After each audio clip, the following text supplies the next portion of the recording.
Hello, friends. Tonight, take a moment to relax with a history-infused sleep story designed to calm your thoughts and ease you into deep, restorative rest. Together, we'll reflect on remarkable events from the past, illuminated by the gentle glow of a crackling fire. Perfect for quiet reflection at bedtime or simply drifting peacefully to sleep. Let the soothing sound of the fireplace and the soft narration carry you into a night of tranquility. Remember to subscribe, leave a kind like, share your thoughts in the comments, and tap the notification bell to stay connected. In this episode, we'll journey back to ancient Egypt to discover how they approached the treatment of what we now call premature ejaculation, a modern term for what they once described as weakness in sexual potency. Let's begin our exploration. Rituals of magic and sexuality in ancient Egypt. In the shadows of prehistory, humankind searched for meaning, for the hidden forces of the body, and the mysteries that stirred within the soul.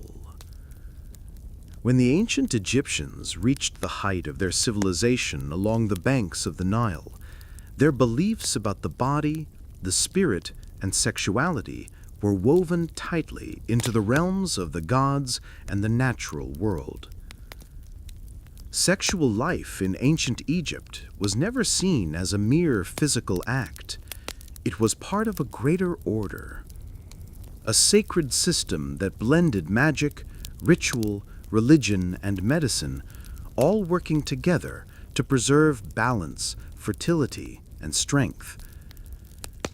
It was a society that revered fertility and creation as the foundation of life and power.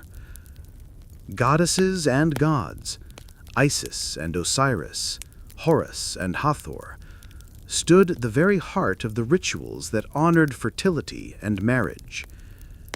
In Egypt, sexuality was not a taboo.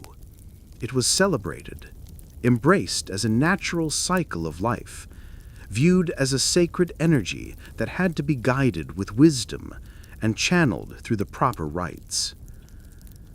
Here, magic, nature, and medicine did not live apart. They were bound together in a single force. Priests and healers used amulets, herbs, incantations, and elaborate magical ceremonies to help people overcome sexual problems, including what we might now recognize as performance disorders, such as premature release. The great medical papyri, like the Ebers Papyrus and the Lahun Papyrus, held not only remedies, but prayers, spells, and specialized formulas for creating magical ointments and elixirs. The early traces of sexual disorders. The Egyptians left no exact term for premature ejaculation in our modern medical sense, but in their writings there are hints, descriptions of weakness in performance, loss of vitality, or imbalance in the spiritual and physical forces of a man. To them, the solution lay in restoring total harmony, body and soul, while calling upon the powers of the gods to strengthen sexual energy. The rituals of magic in sexual life. Magic in Egypt was no superstition to be dismissed. It was believed to shape reality itself. Rituals ranged from sacred words carved into amulets, to chants sung by temple priests, to herbal slaves prepared with precision in temple chambers or bustling markets. Priests were both scientists and magicians, treating ailments with knowledge of plants and the unseen powers of the divine. Confronting sexual performance problems. Even in a culture that honored sexual vitality, they recognized that difficulties could arise. Weakness, inability to sustain desire, or the swiftness of climax. They had no neat names for such conditions, but they understood them as signs of imbalance, or the touch of an evil spirit, or even the curse of an enemy. Treatments were always holistic, blending herbal medicines, sacred amulets, and rites that called on divine guardians for protection. A man suffering such troubles might walk into the temple courtyard, bow before the priest, and receive a treatment that healed both flesh and spirit. The ancient papyri and the healing of desire. The Ebers Papyrus stands as one of the oldest, most celebrated medical texts in the ancient world, dating to around 1550 BCE in Egypt's New Kingdom. Within its thousands of lines were instructions for healing, including remedies for fertility problems and difficulties in the bedchamber. It spoke of honey, tar, rare herbs, and other natural elements, not only for their physical properties, but for their spiritual resonance. In Egyptian medicine, a remedy was never just physical, it was also a plea to the unseen. Other papyri, like the Kahun and the Lahun, described further methods for preserving sexual vitality. Weakness in a man's desire was seen as the flow of life force being interrupted, or as the shadow of an evil presence. To heal it, one might be cleansed with sacred oils, wear a talisman blessed by Isis or Hathor, or drink a potion made of blue lotus, mustard seeds, honey, and milk, prepared while specific invocations were spoken to awaken its hidden power. The story of Amun-Ket. Among these ancient accounts is the tale of a man named Amun-Ket, a man haunted by the swiftness of his release, troubled by the shame it brought him, and desperate to reclaim his strength. The story of how he sought his cure is one the sands of Egypt still whisper to this day. In the heart of the Nile Valley, where the ancient Egyptian civilization flourished alongside the life-giving river, lived a man named Amun-Ket. Serving as a priest in the Temple of Amun at Thebes during the reign of the mighty pharaoh Ramses II, Amun-Ket was a man in his prime, devoted to the sacred daily rituals that maintained the divine order.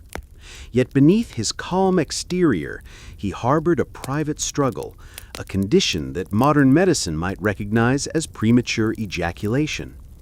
This affliction, a lingering consequence of illness, threatened his ability to consummate his marriage with his wife Nefertari fully, casting a shadow over their hopes for fertility and shared joy. This is the story of Amun-Ket's journey through the rich and complex spiritual landscape of ancient Egypt, where sexuality was far more than a physical act. It was a sacred rite intimately linked to the divine forces of creation and renewal. Sex embodied the very power of the gods, a source of life, fertility, and healing. Amun-Ket's quest began with the foundational myths preserved by the temple priests. According to Egyptian creation stories, the god Atum emerged from the primordial chaos through an act of self-creation, bringing forth the world by masturbating and producing the gods Shu and Tefnut from his own essence. This primal gesture symbolized sexual potency as the origin of life and fertility itself. In temples like Colombambo, statues of Min, the fertility god, were sculpted with an erect phallus, a powerful emblem of eternal virility. Sexuality was woven into the natural rhythms of life, connected to the Nile's annual flood, which symbolized abundance and rebirth.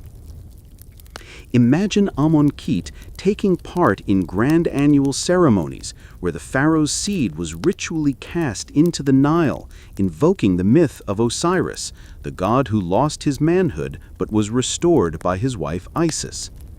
These rites were not only public affirmations of fertility, but also deeply personal acts of spiritual empowerment.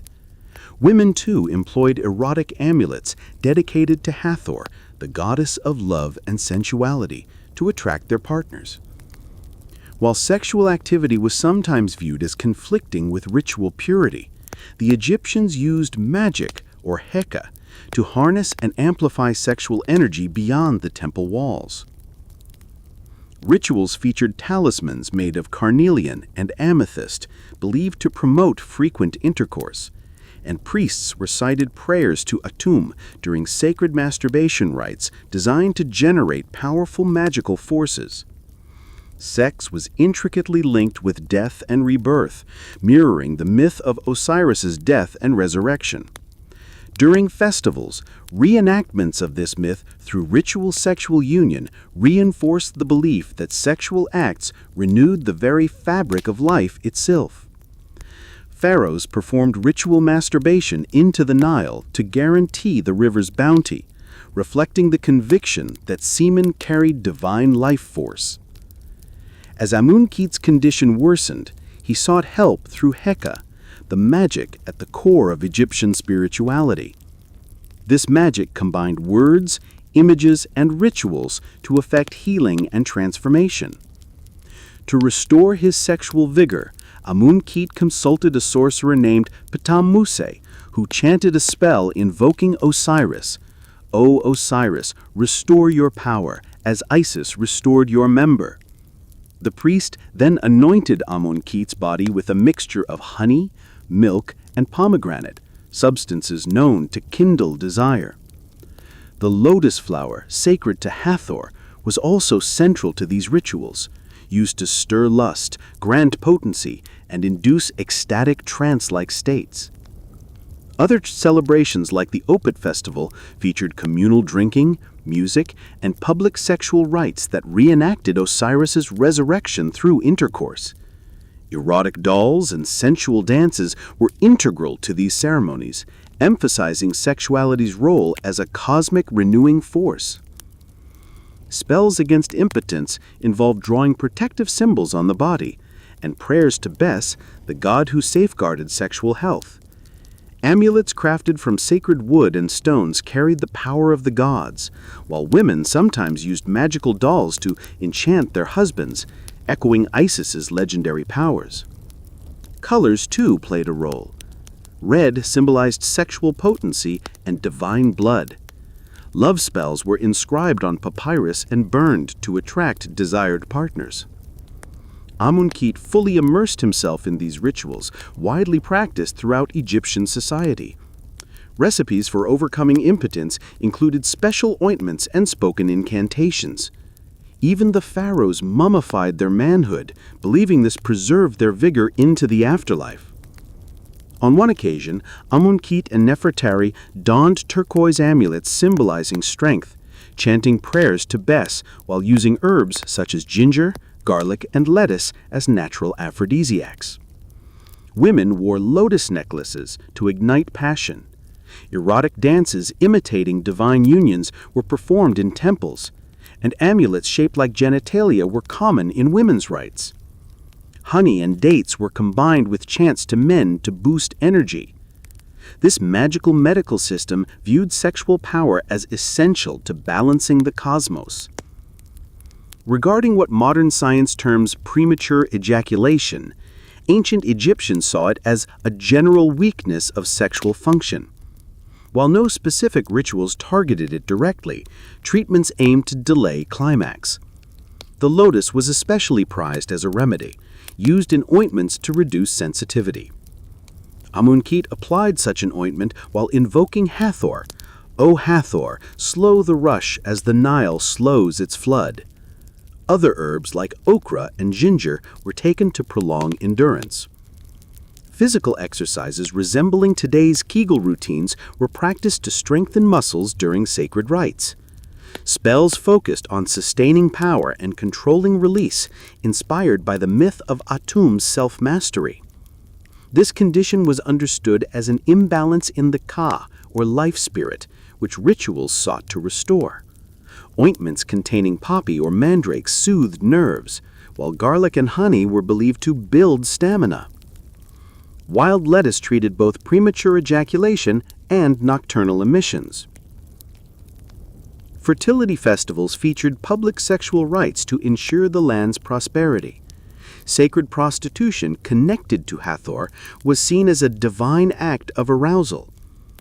Amun-Khet participated in one such festival, drinking herb-infused wine and performing erotic dances, reclaiming his vitality. The multi-day Opet festival staged dramatic reenactments of Osiris's resurrection, including symbolic sexual acts believed to renew the earth. Pilgrims shared prayers and amulets in group ceremonies, drawing magical power from sexual energy, as embodied in the Isis-Osiris myth. The influence of Egyptian sexual magic extended beyond its borders, shaping Greek and Roman practices. Love spells and dream incubation techniques traveled from Alexandria to Greece, blending with Dionysian rituals, and later to Rome's Venus festivals. The legacy of these ancient rites endures in modern approaches to sexual health, with the lotus still revered as a natural remedy. Concepts of awakening inner energy, akin to Kundalini, and embodying Sekhem, the dynamic sexual force, trace their roots to these timeless traditions. In the ancient world of Amun-Khet, herbal medicine was intricately woven with spiritual practice, especially when it came to matters of sexual health. Central to his treatments was the sacred lotus flower, revered for its ability to enhance potency and cure impotence by improving blood circulation. Alongside the lotus, pomegranate and dates served as vital sources of energy, while garlic was prized for its role in boosting circulation throughout the body. Amun-Khet's healing rituals often involved anointing with a special blend of lotus and honey, performed under the protective invocation of Hathor, the goddess of love and fertility. Other herbs, like poppy, were used to calm the rush of premature climax, while mandrake stood as a potent counterpart to the Asian ginseng. In total, the Egyptians employed 37 natural substances to combat impotence, including walnuts and pine nuts.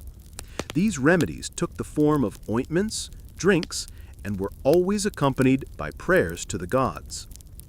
The lines between medicine and magic were blurred in these ancient practices. Treatments for impotence frequently combined healing oils infused with spells, administered by healers who were as much sorcerers as physicians. Amun-Khet himself received olive oil mixed with aromatic herbs, along with an inscribed amulet believed to channel divine power. Additional therapies included cupping and simple acupuncture-like needle techniques. One notable aphrodisiac was uhimbine, derived from African plants, further highlighting the reach of ancient Egyptian knowledge.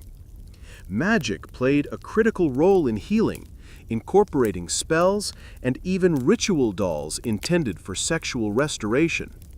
Love incantations were carefully written on papyrus and then burned to release their power.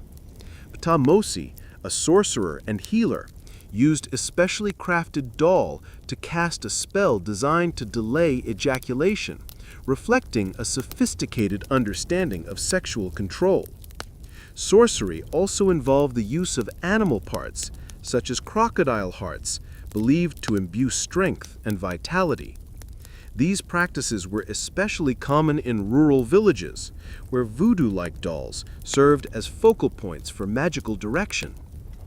Ultimately, through these intricate rituals and remedies, Amun-Khet regained his strength and virility, a testament to ancient Egypt's profound insight into sexuality as a fundamental force of life. While treatments for premature ejaculation were generalized, they centered on restoring balance through a combination of magic and herbal medicine.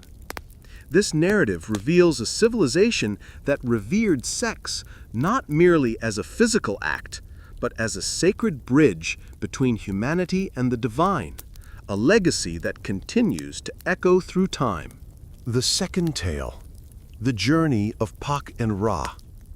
In the shadow of the mighty Karnak temple, where the sun embraced the towering gateway columns, and its light danced upon the still waters of the Nile, a man named Pak and Ra walked with hesitant steps toward the priest's chamber. The air was thick with the scent of incense drifting from the great hypostyle hall, while the sound of sacred chants echoed between the temple's stone walls, as if they were voices from the realm of the gods themselves. Along the corridors, carved reliefs told scenes of kings offering gifts to the gods of fertility, and the place seemed to hum with a sacred, timeless power. Pak and Ra carried a burden only his wife knew, a secret that weighed on his sense of manhood and gnawed at his place in the eyes of his community. 3 years had passed since his marriage, and in that time, intimate moments had become a source of dread. His pleasure came too quickly, leaving his wife unsatisfied and his own confidence in ruins. In a culture where fertility and procreation were sacred pillars of life, such a flaw was more than personal. It was a shadow upon his honor.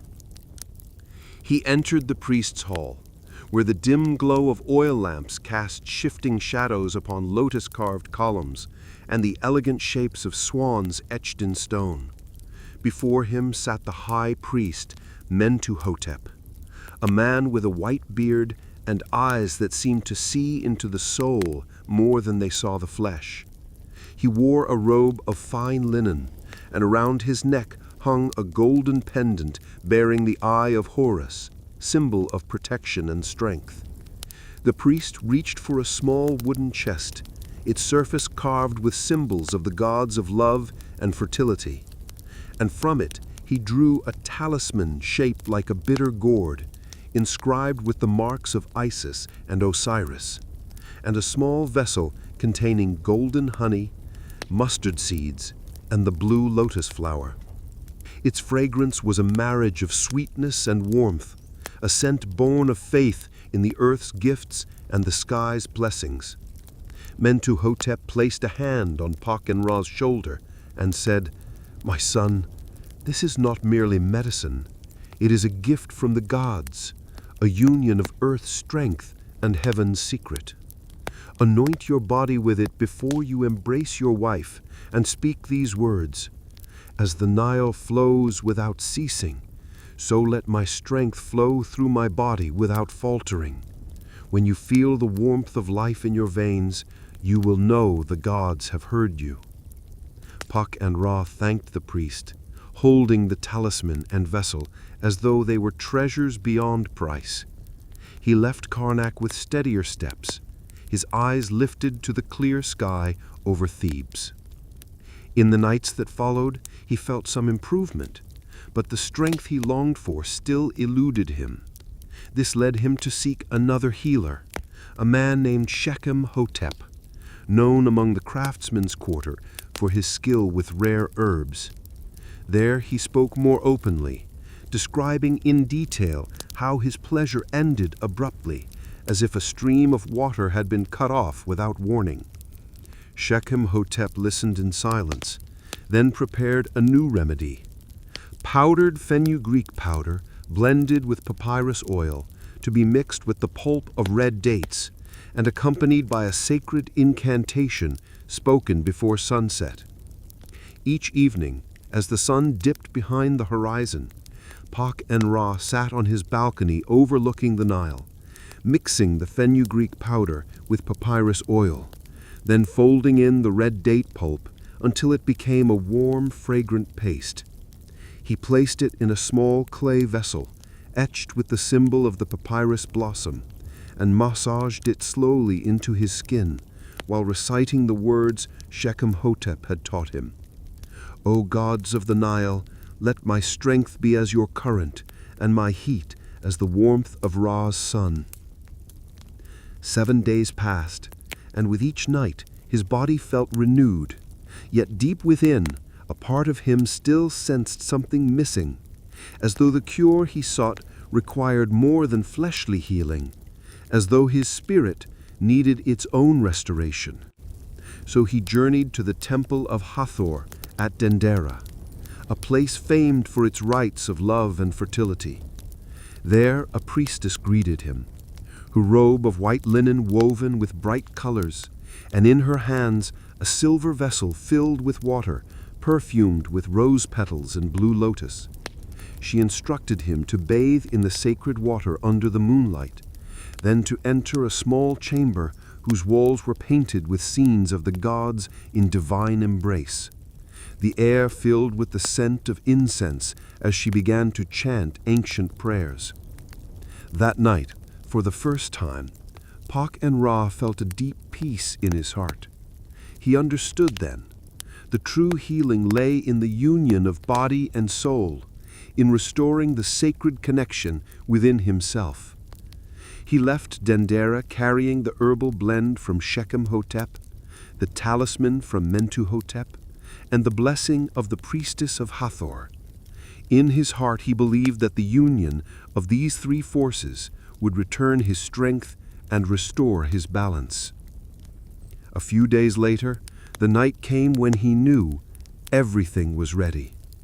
The moon was full, casting silver light through the window of his home, and the Nile reflected it in shimmering ripples. Pak-en-Ra sat on a linen mat. Before him the clay vessel of herbs and oil, the golden talisman from Karnak, and a small cup of wine sweetened with honey. He began the rite as he had been taught, anointing his body slowly from his feet upward to his chest, until a gentle warmth spread through him.